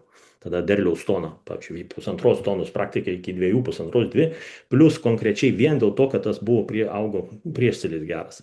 Jis prie tų pačių mineralinio azoto normų. Tai irgi didžiuliai čia tokie, kaip spręsti tą azotą. Dabar, čia atsiprašau, ne tą pusę, ir čia dabar perduodu žodį Laurynui. Jo, tai ačiū. Tai tęsiant tą natūralių procesų temos, svarbu paminėti ir dirvožemio mitybos tinklą, kuris dabar jau yra gan daug išstudijuotas ir apibrėžtas, tai jame dalyvauja gamintojai, tai augalai, bakterijos, grybai, protistai, pirmuonys, nematodai, iki paukščiukų, gyvūnų ir iki žmonių. Visas tas ciklas nukeliauja, bet esmė yra ta, kad viskas prasideda nuo realiai nuo augalų ir fotosintezės proceso. Ir to proceso metu, kaip žinot, augalai pagamina daug cukraus, dalį to cukraus naudoja savo organams užauginti, lapams, šaknims, o daug to cukraus išskiria per šaknis maitinti bakterijas. Tai ta anglis, tas cukrus yra labai svarbus bakterijoms dėl to, kad jos kaip ir gali fiksuoti azotą, bet anglies neturi iš kur paimti. Tai augalai yra tie pirminiai valdytojai, sakykime, kurie maitina bakterijas, tai bakterijos gavusios anglies gali fiksuoti azotą, sufiksuoja ir nuo to jau prasideda visi tie kiti mitybos procesai, kai bakterijos jau tada gali valgyti ir pirmuonis, ir tada tos pirmuonis gali valgyti jau jų plėšrūnai ir taip toliau. Tai, kaip žinot, kiekvienas ta organizmų rūšis turi tam tikrą anglies ir azoto santykį. Tai kaip azotas atsipalaiduoja toje visoje sistemoje, tai tarkim, bakterija, kuri turi 5:1 azoto, anglis ir azoto santykį, jas valgo pirmonis, o pirmonis turi 30:1. Tai pirmonim užtenka suvalgyti 6 bakterijas ir jie atpalaiduoja 5 dalis to azoto, kuris jau tada būna laisvai prieinamas augalams. o tų bakterijų tie pirmonys suvalgo labai daug. Ir jeigu mes pažiūrėsim kitą skaidrę, ten mes šiek tiek vaizdžiai pabandėm jum parodyti, kaip atrodo visą tai dirvožemėje ar kompostą arbatoje ten. Tu gali perjungti kitą Mhm. skaidrę, nes apie tą dirvožemio tinklą ten toliau nesiplėsim, čia gal reiktų atskiro viso webinaro tam. O čia vat matot tiesiog komposto ekstraktą, kuris buvo aeruojamas kelias dienas ir jame va čia yra pirmuonis, o bakterijų nesimato, nes net tokia rezoliucija, kaip čia pasakyti, jų nesimato, tiesiog kad jos yra žymiai mažesnės, čia yra daug organikos visokios aplinkui, bet va tie pirmuonis laksto ten plaukioja ir gaudo tas bakterijas, jomis maitinasi ir taip pat palaiduoja azotą. Ir jeigu tą komposto arbatą palaikyti ilgiau, jinai surūksta ir pradeda išsiskirinėti visokie amoniakai ir panašiai. Tai čia tiesiog ir čia vat, ką mato, tai yra vienam lašelyje. Tai tie veikėjai ten yra pasiruošę tam dirvožemį dirbti ir atpalaiduoja tą azotą ir iš tikrųjų reiktų jais labiau rūpintis, ne? Mes dabar rūpinamės, nes jie tiesiog dirba už dyką, sakykime taip. Tai kitas dalykas, kaip augalai pasisavina azotą, yra rizofagija. Galite kitą tą skaidrę jungti. Okay. Čia kur nors šalia paspauskit, kad ne video, o ant skaidrės pačios. Mhm. Ačiū, Ant, pastrikau. va, čia paspaus. Va, rizofagija. Tai irgi toks visai neseniai atrastas dalykas. Anksčiau buvo manoma, kad augalas savo šaknų plaukelius augina tam, kad pasisavint maisto medžiagas, bet paaiškėjo, kad visai ne dėl to augina tuos plaukelius, o jos augina dėl to, kad ten vyksta toks vat įdomus ciklas ir vadinamas rizofagijos ciklas, kai augalas išskirdamas tos eksudatus, cukrų, pritraukia prie savęs bakterijų kolonijas, jos ten auga, jos maitina ir tada jis sugalvoja jos įsisiurbti pas save į šaknis. Ten oksidacinių visokių, čia vat, vandenilis parašytas, dar visokių kitų tų e, molekulių yra, kurios tiesiog suardo bakterijų seneles ir tada augalas gali pasisavinti tas maisto medžiagas, kurios yra bakterijose. Ir, žodžiu, nurengia iki pat DNR, pasisavina ten, ką ta bakterija turi, ir tada užaugina tą plaukelį ir išleidžia vėl atgal į rizosferą. Vėl maitina anglimi ir taip tas ciklas kartojasi. Bet kas dar yra įdomu, kad prieš išleidžiant į rizosferą augalas duoda signalą, kokių, tarkim, mikroelementų jam trūksta. Kad tos bakterijos tada galėtų ten toje rizosferoje pradėti ieškoti, ten bendradarbiauti toliau su, sakys, grybienos tinklais ir panašiai, kad tų mineralų pristatytų augalui. Ir čia vat buvo irgi bandymas padarytas ir matosi, kad kur buvo tų endofitinių bakterijų, ten kviečiai greičiau sudygo ir tas procesas taip veikia. Aišku, jis turi tam tikras sąlygas, kad veiktų. Čia jau iš to, paprastai neveikia, reikia naudotis tais regeneratyviais principais visais ir rūpintis tais procesais, kad jie vyktų. Tai jau gali kitą skaidrę perjungti ir kadangi tie biologiniai procesai tokie pasidarė įdomus ir naujai atrandami, kyla toks klausimas, o kaip tos bakterijos tiesiog komunikuoja ir kaip jos bendrauja tarpusavį ir kaip augalai ten tame visame dalyvauja. Tai dabar čia tokia karšta studijų tema yra. Ir tas dalykas vadinasi quorum sensing. Tai quorumas, gal tas žodis toks keistas, bet jį dažnai naudoja Seime, įmonės veiklos ir panašiai. Tai kad procesai įsigaliotų ir veiktų ir būtų galima priimti tam tikrus sprendimus, turi susirinkti tam tikras dalyvių skaičius. Tai taip pat ir su bakterijom yra, kad jos įjungtų tam tikrus genus, ten, tarkim, kad pradėtų fiksuoti azotą, ar ten, čia apačioje yra parašyta daug tų visokių dalykų, turi būti daug tų bakterijų. Ir tada, kai jau jų pasidaro tam tikras tankis, jos įjungia tą procesą kažkokį ir visos veikia kaip vienas organizmas. Tai labai, labai įdomus dalykas, nes, tarkim, viena bakterija, jinai nieko nepadaro, bet jinai siunčia signalą aplinkui ir jos dalinasi, vis siunčia tos signalus, tos autoindikatorius. Ir kai tų indikatorių pasidaro labai daug, to rizosferai, jos tiesiog gaunasi, kad koncentracija didesnė išoriniai viduje ir tie indikatoriai prisijungia viduje tose bakterijose ir jos tiesiog vieningai įjungia tos procesus. Tai veikia ir tiek tarp vienos rūšies bakterijų, ten tarkim azotą fiksuojančių ar kažkokių kitų laktobakterijų, tiek tarp rūšinių. Jos irgi, tarkim, jaučia, ar ten yra kažkokios priešios bakterijos, gal reikia tada daugiau sintetinti kažkokių ten antibakterinių dalykų ar antigrybinių dalykų, ar prieš virusus kovoti. Tai va, taip bendrauja bakterijos. Tai va, tiek apie tai, o dar įdomu būtų pasinerti į, galite tada perinkit kitą dar skaidrę, kaip tas azotas, pats azotas yra naudojamas ir pakeičiamas į baltymus augaluose, tuos visus biocheminius procesus. Tai čia jau matot labai gražiai pavaizduota tokia seka, tarkim, nuo nitratinio azoto į amonį, iš amonio į amino rūgštis ir galiausiai į baltymą. Tai augalo tikslas iš tikrųjų yra sukurti tą pilnavertį baltymą galų gale, bet dažniausiai tie limituojantis faktoriai yra mineralai, kuriuos, vat, matot, po kiekvienos tarp kiekvienos sekos reakcijos yra tam tikri mikroelementai, kurių reikia, kad tos, tarkim, biocheminės reakcijos įvyktų.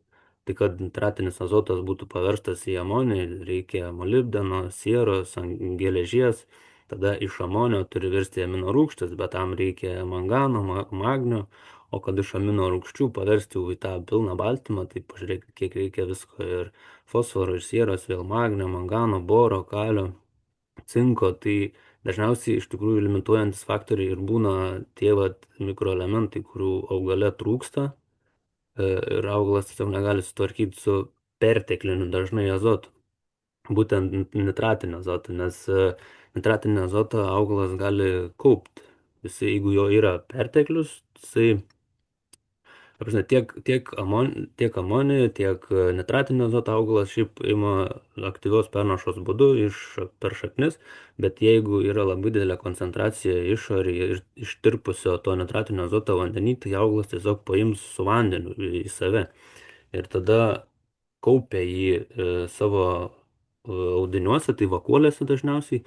Ir jeigu nėra tos struktūros pilnos augalų, tarkim, neturi kalcio, silicio, boro, kad sukurti stiprias ląstelių sienelės, tai kaupia vakuolėse tą perteklinį nitratą ir tada tą nitratą labai lengvai pastebi sakie vabzdžiai ir grybai ir visi kiti tie vadinami patogenai ir puola augalą, nuo to, kad jis yra silpnas.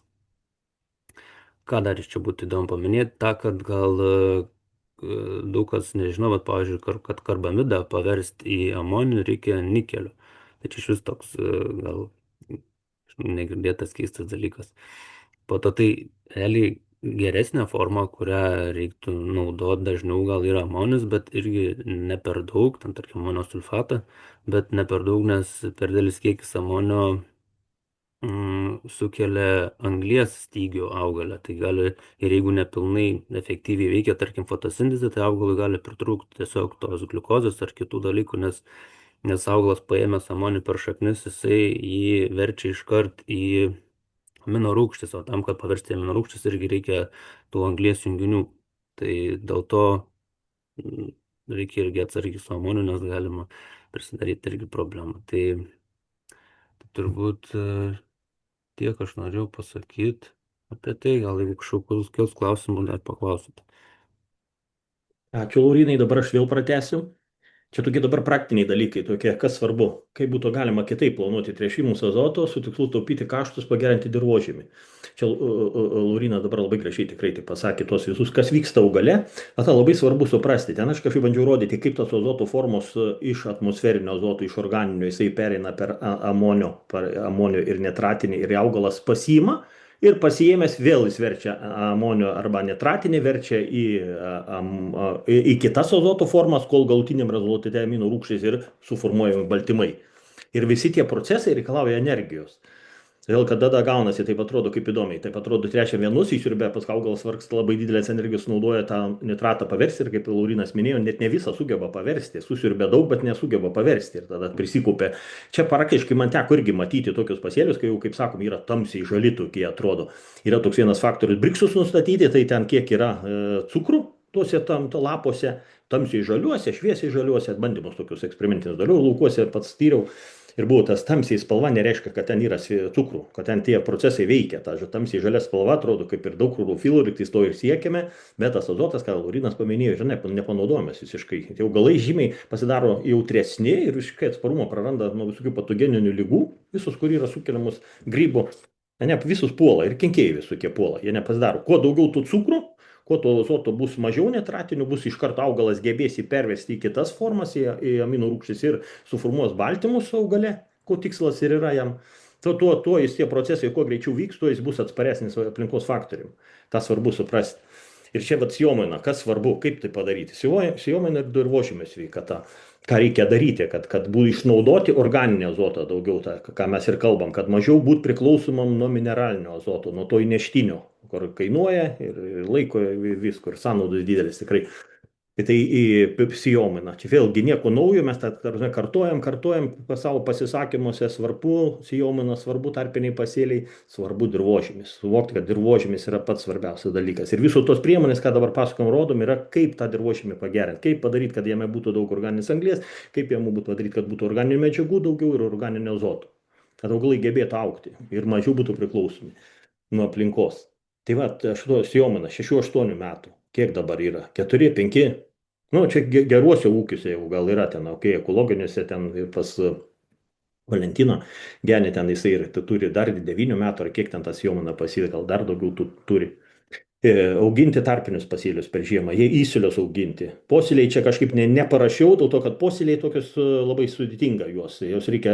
Mano supratimu, posėlius galima auginti tik tada, kai jeigu po kokių žieminių rapsų. Mes jeigu Liepos mėnesį kažkur žieminius rapsus arba antroji čiučiut pusė Liepos 20 kokią nukūlėm, jeigu tai pasisekė, ne? Na tada galim pasėti ir pasėti kažkokios ankštinės žolės, ne rapsus, ne ridikus, ne kažkokias garsyčias, bet būtent po rapsų pasėti ankštinės žolės, vykius kokios nors avižų mišinį, vykių mišinį, tos pačius žirnius pupas galima, kad po to būtų galima įsėti tą posėlį žeminės kultūras, žeminius kviečius konkrečiai, ne, tokia vis tiek sėjomaininis augalas pelningiausias.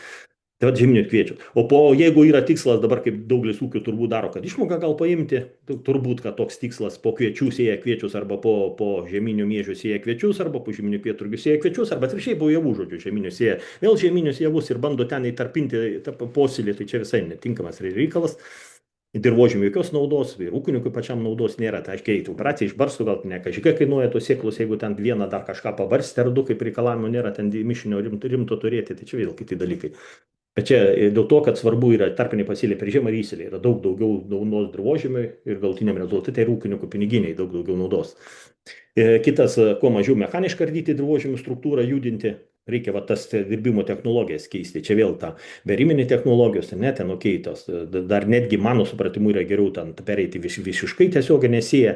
Ne nautilą, tą tokį nautilas čia iš vis, mano supratimu tas nautilas yra kaip minimaliai dirvožemis judinimas ir daugiau nautilą jau tokį atlikti tą tokį amerikonišką, tokį kaip aš jį supratau iš tikrųjų, tai turi diskinis siejamosios gal daugiau būti čia, jeigu noraginis yra siauras noragėlis, taip irgi ten tinka.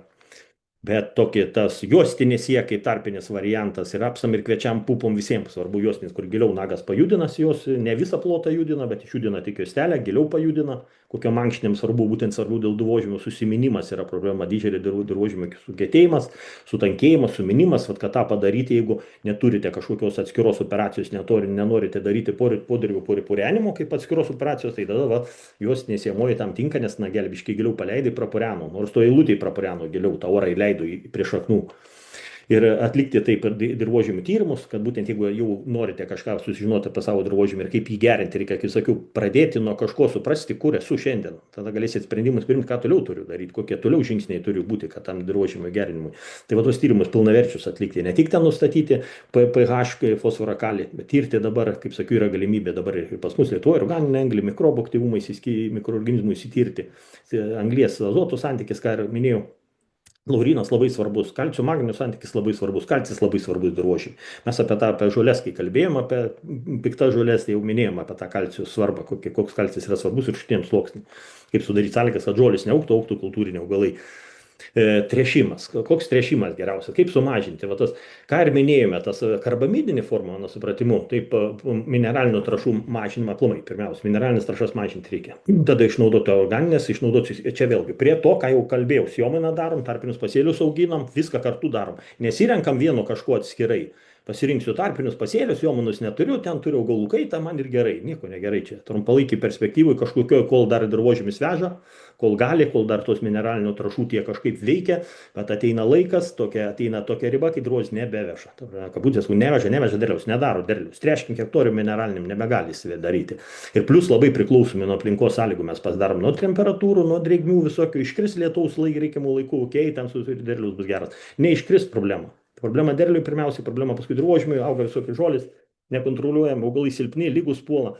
Visas tas užburtas ratas ir užsiveda, jeigu nesveikas dirvožemis. O ta, kad sveika dirvožemį, palaipsniui perėti, palaipsniui mineralinių trąšų atsisakyti, keisti, jeigu yra galimybė organiniam, mėšlų kompostais, mišrūs ūkiai gali, mano supratimu, šviežus mėšlas, kaip aš jį vadinu, šviežus mėšlas, jeigu paimti ir barsyti ant laukų, ten dar palaikyti neįterpus jį, tai yra netinkamas praktika, visiškai nerekomenduotina, visiškai mano asmeniškai agronomų nuomonė, visiškai netinkama. Azotas prarandamas, kaip minėjau, amoniakinių formų, tų procesai vyksta mikroorganizmų skaidymai, jeigu jis neįterptas, iš karto skaidosi mikroorganizmai ir pačia mėšle yra mikroorganizmų, supraskite, ir mūsų organizmuose visur yra. Mes tokiu aplinkoje gyvenam. Tai va, iš karto jie vyksta tie procesai, amoniakas atsipalaiduoja, prarandam. Iš praktikų būdavo mokslininkai irgi teigia, jeigu vištą mėšlą barstum ir nespėjom jo įterpti per pirmas 3 valandas po išbarstymo, įterpti netgi minimaliai. Aš nekalbu apie parimą kažkokį, kada parti reikia, visiškai ne. Užtenka ten ir skutimą lengva padaryti arba net į akėjimą, į pūrę žemę pakėti tokią. Į pasėlius, ekologiniai pasėliai, kai daro, pabarsto ir akėjas, okėčium ten iki 1-2 cm ir tai geriau negu. Bet vėlgi, jeigu jau rinktis čia, jeigu toks variantas yra, kad tą tokį mėšlą turim ir mes jį tokį norim, daug geriau tą mėšlą kompostuoti. Yra daug geriau kompostuoti, palaikyti, dabar irgi jau leidžia jau ir taisyklės, kad galima laikyti krūvoj jį tenai ne pusę metų, kaip seniau, kad buvo. Nesusipratimas, bet dabar jau galima ten lik ir iki 2 metų tam pačioj krūvoj palaikyti, bet jeigu čia jūsų sprendimas, galite kažkur pasidėję prie tvarto aikštelėse tą mėšlą dar palaikyti. 2 metų manau, kad užtenka, galima suaktyvinti mikroorganizmų procesus, yra visokių priemonių papildomų, kad įdėti mikroorganizmus suaktyvinti tame mėšle. Tvarte galima, žodžiu, yra produktų, jeigu pasidomėsit biologinių produktų, kurie suaktyvina procesus, daug geriau tos azotų formas perverčia į tą pabėgantį azotą, amoniakinę formą iškart suriša organinį ir nepabėga, jis lieka azote, vertė to mėšlo kompostuoto yra daug didesnė negu to žalio. Ir plus, ir ūkininkų piniginė, kaip minėjau, nes lieka daugiau azotų, kuris bus dirvožemiui ir augalam prieinamas, nei tas, kuris pabėgo į atmosferą arba įsiplovė žemyn nitratinę formą į vandenis.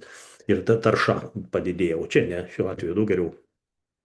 Atsisakyti, aišku, su laiku ir agrochemikalų, nes ten ir beicai, ir fungicidai, reguliatoriai, visi agrochemikalai yra blogis dirvožemiui. Yra kenkiančia veikia dirvožemiui. Tai nėra geris, bet yra praktikos tokius, kokiu yra, šiandien esam ten, kur esam, reikia žiūrėti, jas naudojam, bet kodėl neatsisakyti ateityje, kodėl neit prie praktikų įsivertinus, kad aš noriu kažko kito, kodėl nemažinti jų.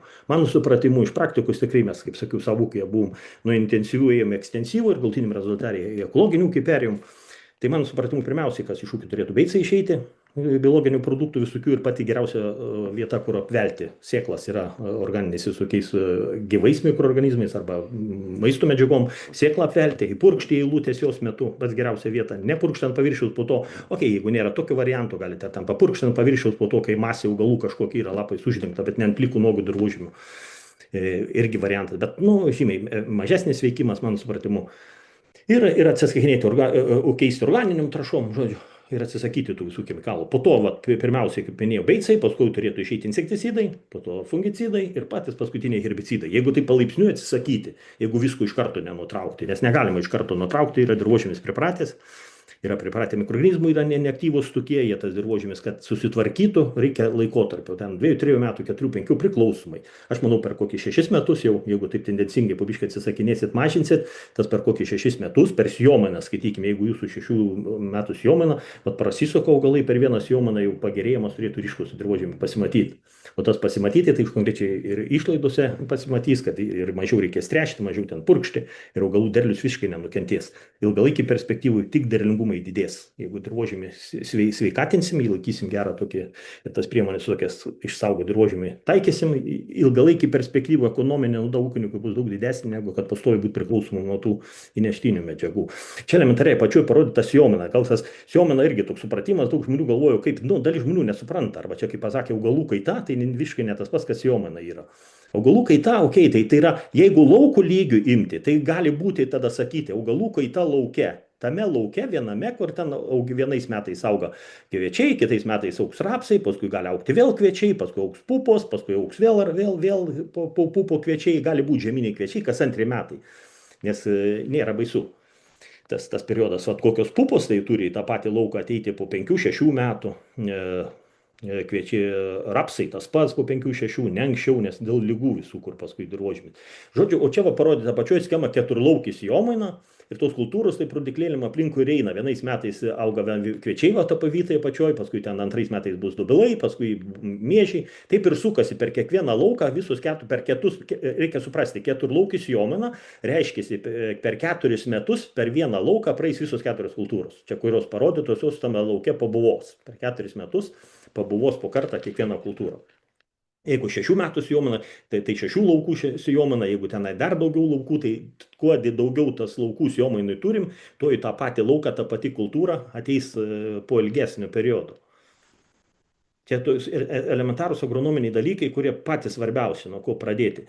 Ir dabar rekomendacijos tokios, kokios būtų azoto atidavimas, kaip galvoju, kaip sumažinti azotą, nes brangsta tos trąšos, va tas per dirvą tręšti, kaip rodžiau, kaip ir bandėm pasakyti jums, kad per dirvą tręšimas mineralinių trąšų visiškai neefektyvus ir ypač priklauso nuo meteorologinių sąlygų, efektyvumas mažas, bet yra įprastos tokios technologijos, įkalta į galvą, kad tai yra tik vienas būdas, kaip tos augalus tręšti, kaip tą derlių gauti. Taip mums yra suformuota nuomonė tokia pardavėjų, čia pirmiausiai trąšų gamintojų, nes tai yra jų pelnas, jie visą laiką gaus pinigus, o jūs galite ir nieko negauti ir bankrutuoti dėl to, kad jūs jų trąšas pirksite.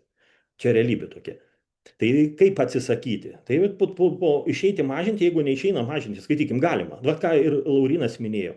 Ir ką aš sakau, per lapus, kai trešiam azotą, reikia žiūrėti kokias formas. Karbamidą, įsitribai karbamidą iki 10 kg, kiekvieną kartą gali pridėti. Purkštuvą, purškiai herbicidus, purškiai fungicidus, belia ką pridėk karbamido ir maitink tos augalus. Efektyvumas to azoto, va tada bus ne 50%, ne 30%, kaip ten pradžioj bandžiau pasakyti, jeigu per dirvožėmį mineralinės tręšime. Efektyvumas tų trąšų, įneštų jos irgi mineralinės trąšų skaitosi. Siekite, tik purškimas per lapus, jos efektyvumas gali būti ir 70, ir 80%, gal net ir 90% galim pasiekti, nes ten irgi priklausom nuo sąlygų, kada tręšim, kokiu metu, vijota ten dieną, rytą, anksti, stresuoja augalas, netresuoja, vat visokie kitokie faktoriai, kur to 100% azotų panaudojimo įsisavinimo gali ir nepasiekti. Bet tikrai daug geriau. Reiškia, kad tą efektą tokį didelį gaunam, tai reikia mažesnių normų, ten patrėšiai nereikės 180, vietoj 180 gali reikėti 100 tik azotų. Bet tada iš to 100 pirmą tręšimą kažkokį, jeigu norim, pasidarom, kada dar augalų masės nėra lapų, ten pasidarom per dirvožėmį, ten kokie 300 kg azoto iki 40, nedaugiau priklausomai. Ir paskui kitus purškimus galim padaryti azotų įnešinėjimus, tos dar likusius 60 įnešti per purškimą. Jeigu neišeina kažkaip, matom, nesuspėjama, neišeina purškimus, tai paderinkime ir tada per dirvožėmį. Bet tada tų tikrai normų nereikės, tokių didelių, mano supratimu, nereikės. Per efektyvumas per lapus yra, čia faktai parašyti irgi ne mano sugalvoti, ir mokslininkų, ir kas tą daro, kodėl per lapus efektyviau. Ir čia dar kairiai pusė, kas svarbu, kokios, kaip Laurinas minėjo, kas svarbiausia per lapus įsamina aminų rūgštis, karbamidės, paskui amonio forma, nes amonio forma ne karbamidinė forma kita yra anglies, ten, kur minėjo, kad greitai augalas ją pasiverčia viduje su mažais energijos sąnaudom. Nitratinė amonio forma gali irgi būti per lapus, čia kasą, jeigu purškiame, ten yra ir nitratinės dalis. Tai vis tiek tas augalas sunkiausiai ją, ilgiausiai, jeigu ir paims per tuos lapus tą formą, tai paims, bet tada tie procesai viduje energijos daug reikalaujantis, kol pavers iki tų aminų rūgščių ir kol pavers iki baltymų. Jeigu aminus rūgštis tiesiai purškime mažesniem normom, tas aminų rūgštis iš karto augalų, nebereikia jam energijos vargti, kad jį pavertinėti, jis įsavina iš karto aminų rūgštis į baltymus eina. Ten tokius, va čia tą augalui palengvinam tą tokį purškimą, bet čia irgi reikia žiūrėti labai normas, negalima visų teršimų kažkaip per lapus vien maitinti augalų, bet vien situacija ekonominė, kai yra tokie sprendimai, kaip susimažinti ir būti mažiau priklausomam nuo tų neštinių trąšų mineralinių, kur efektas jų pats mažiausias yra ekonominis. Tai vad keisti dalinai, kažkaip keisti, nekalbu apie kasą, čia kalbu apie karbamidą tirpdytą, tą būtent tą amonio formą. Kasas ten yra kasė, yra amonio formos, yra amonio, 3 formos azotų yra. Nes iš salietros ir iš karbamido sumaišytas, ten ištirpintas. Tai ten tokios 3 formos. Pats geriausias, aišku, ir mažesnis, kaip ir minėjau, karbamidas šitoje vietoje būtų, jeigu jau mažinat. Dideli pliusai, ne tik, kad per lapus, kai paduodate, taip nekliūnant dirvožemio, tada ten įsipluvimai žymiai mažesni, augalai tiesiai panaudoja ir yra pigiau, nes mažesnis normos, mažiau teršiama aplinka. Kaip pats, nes augalas tikrai įsavina ir kaip per dažniau, per mažiau purkšite, tai efektyvumas daug geresnis bus. Ir purškiant per lapus būtina pridėti į anglies turinčių junginių.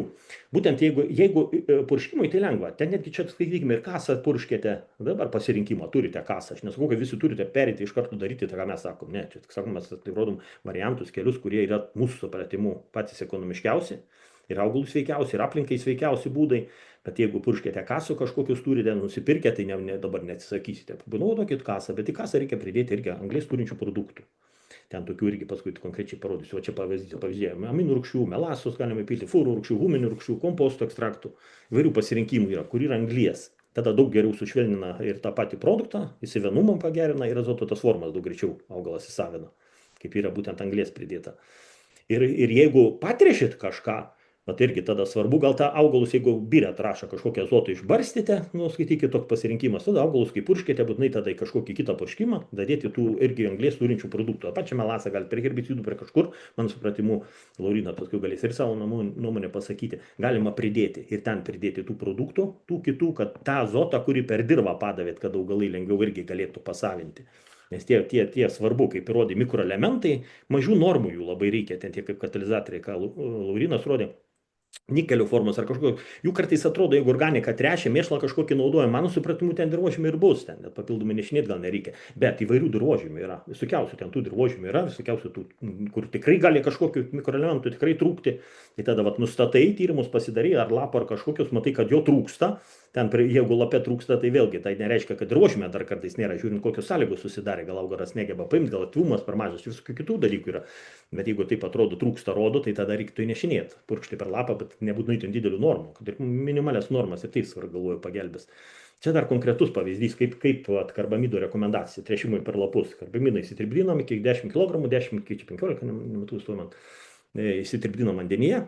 Pasiruošiam tą tirpalą tokį, purškiam ant augalų, ten su vandeniu čia reikės keisti vandenyje, ten kiek bus 200-150 litrų, kiek naudojat, bet žodžiu, tame mišne iki 10, 15, iki 20, net yra praktikoje, kas ir iki 20 ten tas naudoja fizinio svorio azoto, turiu galvoje veiklę medžiagą. Purškimam per lapus daro. Plus daryti reikia fulvų, guminių rūgščių. Čia netgi nepasirinktinai, čia tokį pavyzdį paėmiau iš praktikos užsieniečių, čia anglai taip darė, tokį mačiau ir danai vienos rekomendacijos tokius buvo, jie į tą mišinį va tokį daro. Ne tai, kad karbamidas ir tas arba tas, viską sudeda. Guminės rūgštys sudeda, žuvų čia yra hidrolizatai, žiūrėjau, pas mus nežinau ar yra, aš kol dirbau praktikoje, tai nemačiau tokio produktų, kad būtų prieinamas užsienį populiarus. Čia žuvų atliekų, po žuvų procesingų perdirbimo lieka tokios ten visokie mikrobų suvirškinti tie likučiai ir skysto trąšos yra tokios organinės gaminamos. Daryti magnio sulfatų, kalio sulfatų, mikroelementai, ten kaip minėjau, visi kiti, paminėjau, boras, čia siera, cinkas, gali būti ir visi kiti. Ir va tokius mišinius purškalioti. Ten, jeigu ne atskirai operaciją daryti, aš manau, kad galima irgi dadėti prie herbicidų, prie fungicidų, prie augimo reguliatorių. Bet va visko pridėti, bet augimo reguliatorių vieną paėmėte ir visko pridėjo tą. Mano supratimu, kad taip galima padaryti. Ir kaip minėjau, jeigu tikrai va, dabar tokios, ką padaryti, likti prie tų azoto normų ir galvoti, kažkas man padės, ten pykti ant kažko valdžia keikti, kad ten subsidijas padidintų, nes aš kitaip negaliu ūkininkauti, man čia nuostoliai, nesprendimas. Galėtume laukti tos malonės iš kažko tai, bet geriausia, kai mes patys valdom situaciją. Geriausia, kai patys valdom. Kai mes būnam valdyti, mes galime tada, kada būsim mažiau priklausomi nuo tų išorinių neštinių produktų, nuo visų tų trąšų, visų tų chemikalų. Jeigu galime surasti tokias technologijas, mes bandom jums padėti tas technologijas surasti. kaip būti mažiau priklausomam, neatsisakyti iš karto, bet palaipsniui eiti, žiūrėti, bandyti vienam lauke, nebūtina visas kultūras iš karto, bet vienam lauke pabandėjai, kitam lauke pabandėjai, pasižiūrėjai kažkaip, kiek tau galimybės leidžia, pažiūrėjai, ten tų dirvožėmio produktų tokių, čia su azotu tai galvoju, kad efektas konkretus būtų, tiesiogiai tai kultūrai tie metam, bet tie dirvožėmio produktai, ką mes čia nesėdėjome pasisakymuose, sakėme, dirvožėmį, jeigu žiūrėsim, kad jį pagerinti organinį anglį, padidinti ir pakelti, ten tas procesas užtrunka, nėra ten 1 metų ar 2. Ten ilgalaikį perspektyvą reikia žvelgti tą dirvožėmį gerinti. Bet čia va tokie tręšimai, kaip trąšas sumažinti, ypač azotinės, ką ir paminėjau, jos yra labai svarbus tie. Va šitie tie momentai labai svarbus. Ir čia turbūt jau girdėjote ir ne tik iš mūsų, čia tų pasisakymų, kad anglies produktai prie azotinių trąšų labai svarbus. Dabar girdėjau ir iš kitų kompanijų tų rekomendacijų, kad jie rekomenduoja. Bet čia vėl dar kartą, tai jau baigiant čia paskutinis slaidas, kad akcentuoti, kad būtent mineralinis azotas, ką norėjom pasakyti, mineralinis per dirvožemį, kur išbarstum per trąšas bires kažkokias, toli gražu ne pagrindinis ir nesvarbiausias augalų yra kiti elementai, svarbus visas kompleksas. Jeigu žiūrėti pagal masę, kur anglis daug svarbiau, oras daug svarbiau dirvožemį, kad ateitų, kad tie procesai vyktų natūralūs, mikroorganizmų aktyvumas būtų pakankamai didelis, kad jų ten būtų, kad jų būtų sąlygos jiems ten daugintis ir gyvuoti, ir maitintis. Anglies tada azoto labai svarbus santykis dirvožemį. Ir visus tos priemonės, ką sakėm, o kaip jas pagerinti, irgi pačiau rodyti. Ir sėjomainai, tarpiniai pasėliai, kas tikrai gerina ilgalaikį perspektyvų tą mūsų dirvožemį, kuria ir mažesnė priklausomybė nuo išorės faktorių.